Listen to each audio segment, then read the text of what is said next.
Did you see that post? People are talking.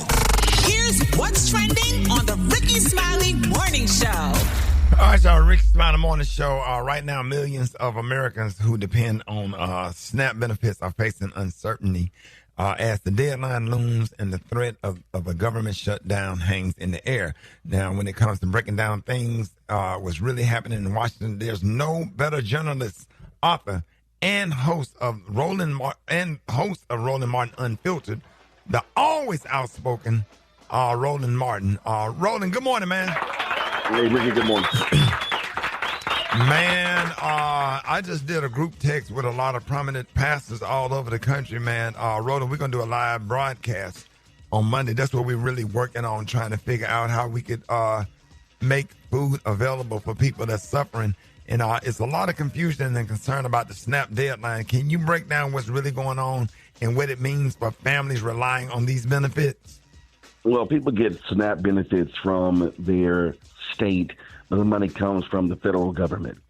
And so with the federal government shut down, meaning federal government workers are not actually, executing these programs. Now, there's an emergency fund that the federal government has, USDA has, for SNAP. That it's $6 billion.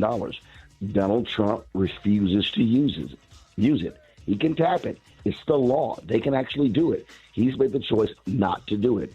So Democrats have made it clear that they are not going to give Republicans the votes they need in the United States Senate to reopen the federal government until they restore the health care subsidies. Republicans don't want to do that. And see, what's very interesting right now is you got Republicans who are trashing a lot of these people who get SNAP benefits.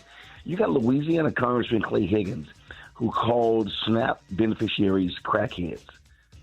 Guess what? A lot of people on SNAP are in red districts. Most. They're in Republican districts.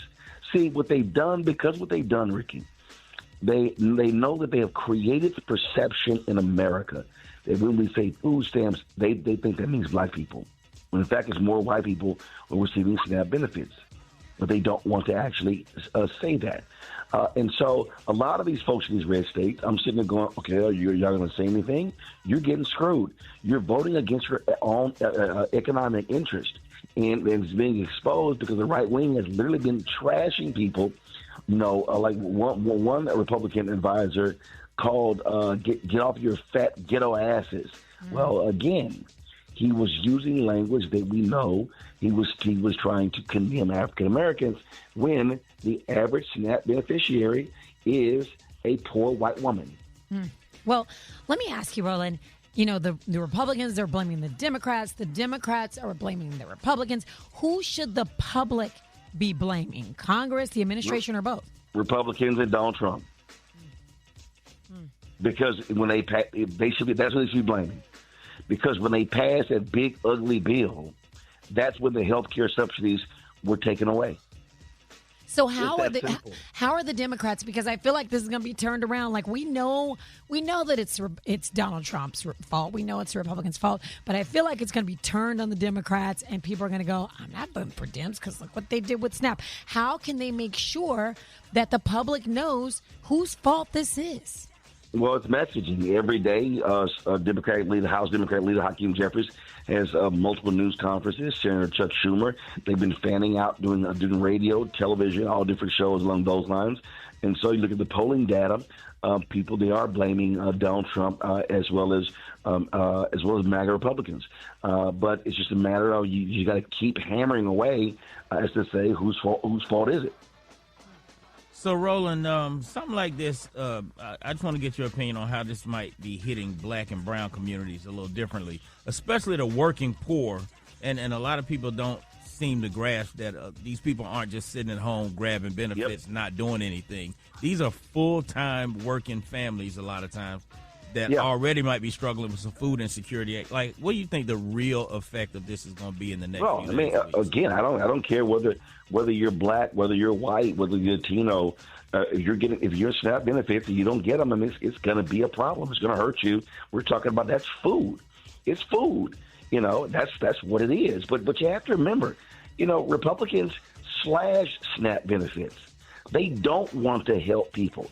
They really do believe that people who get SNAP benefits are lazy people. Well, guess what?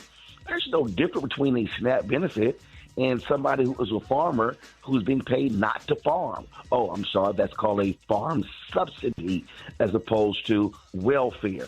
You got to understand how I was looked at it. Listen, corporations, oil companies get government dollars as well. Oh, that's research and development. It's not the same. So there is this absolutely disdain for poor people. Listen, 90 million people did not vote in the last election. If poor people in this country voted, they could throw out every single person who is voting against things for poor people. But we have to educate, we have to enlighten, we got to inform, and we got to get those poor folks out vote. The Poor People's Campaign, Bishop William Barber, they've been doing that, but we need more of it. Again, 90 million sat out, and you can't sit out elections because elections directly impact public policy, whether you think it does or not. Hey, Roland, we definitely gonna need your help and input on the big show that we're doing to try to fill up pantries and let people know where they can locate food. And I want to get Bishop William Barber involved as well. I've already spoke to Pastor Bishop Walker and Pastor Keith Norman out of Memphis, Tennessee, and we're just trying to figure out, what we're gonna do and how can we use this platform. Yep. To help. I really appreciate you coming on, y'all. We got more with Roland Martin coming up next. We can Smile the Morning Show. All right, so we're still talking to journalist Roland Martin. Happy to have you this morning. Thank you, Roland, for everything that you do. And I hope everybody follow your YouTube channel because you have a lot of information.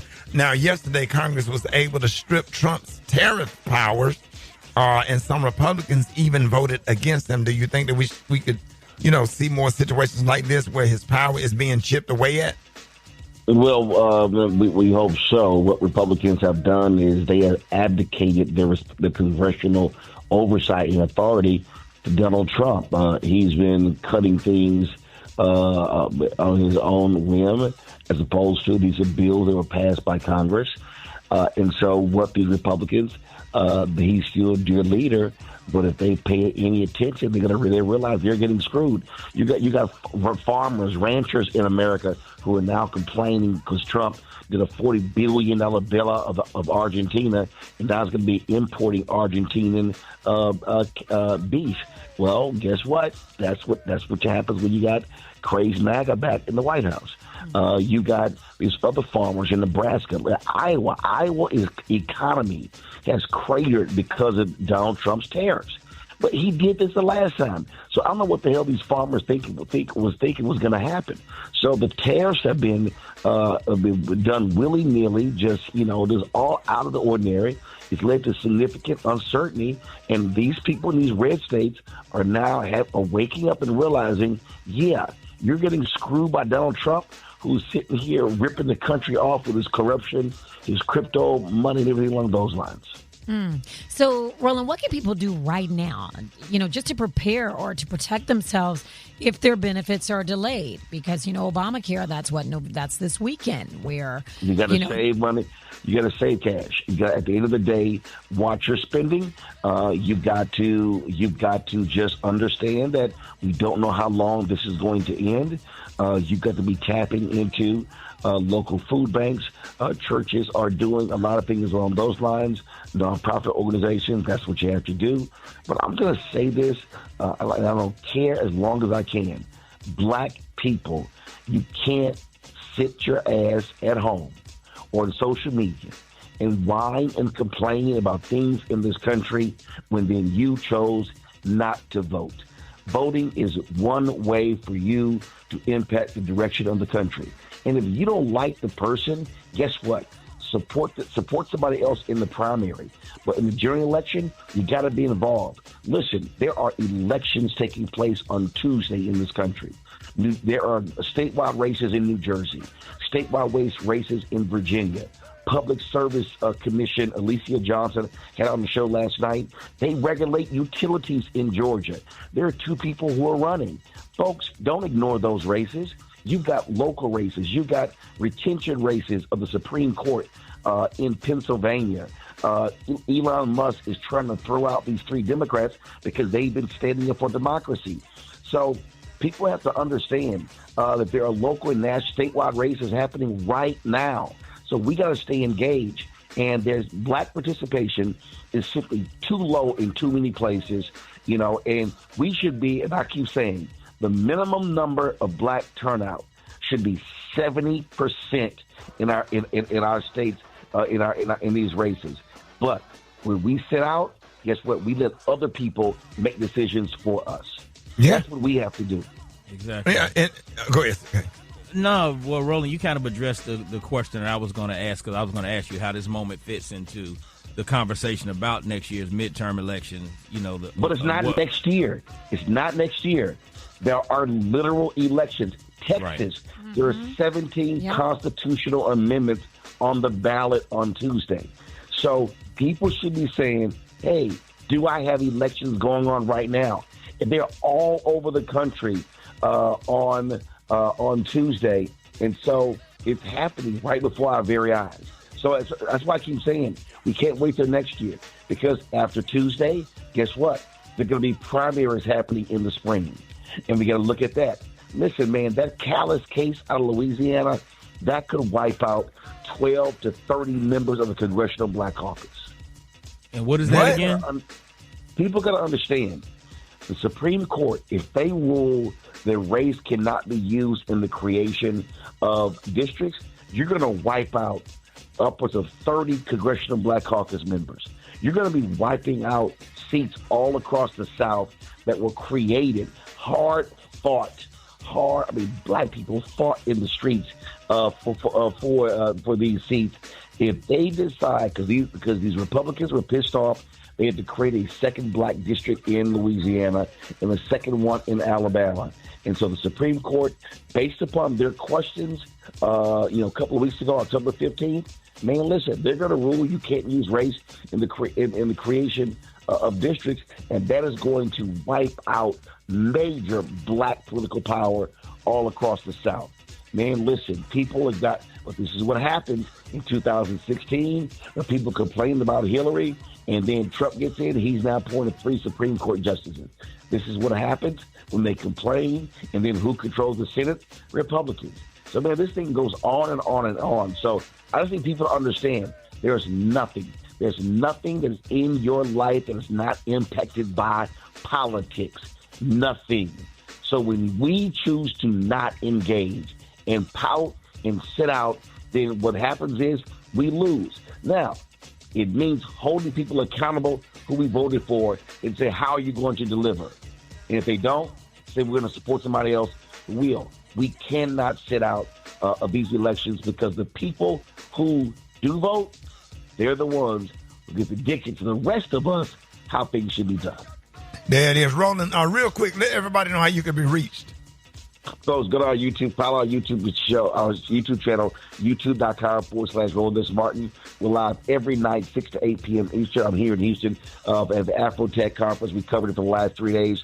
And, of course, I'm Roland This Martin on all social medias. Support our show as well. We're trying to raise $1 million between now and the end of the year, because to travel around the country, holding town halls. I'm going to be in Suffolk, 11:30 for a town hall on Monday morning. And then on Monday night, I'm in Virginia Beach for another broadcast with candidates who are running. There it is, y'all. More Rickey Smiley Morning Show coming up.